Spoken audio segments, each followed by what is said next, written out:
OMR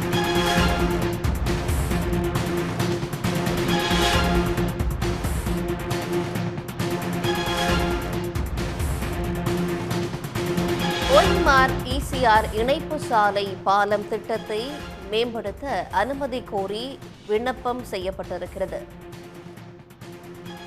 Kannan, மேலதிக தகவல்கள் என்ன?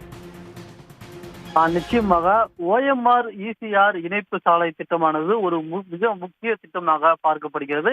பல ஆண்டு காலமாக இந்த திட்டங்கள் தொடர்ந்து பணிகள் தாமதப்படுத்தப்பட்ட நிலையில் திட்டத்தில் தற்போது முக்கிய பணியை மேற்கொள்ள நெடுஞ்சாலைத்துறையானது ஒரு விண்ணப்பத்தை சமர்ப்பித்துள்ளது.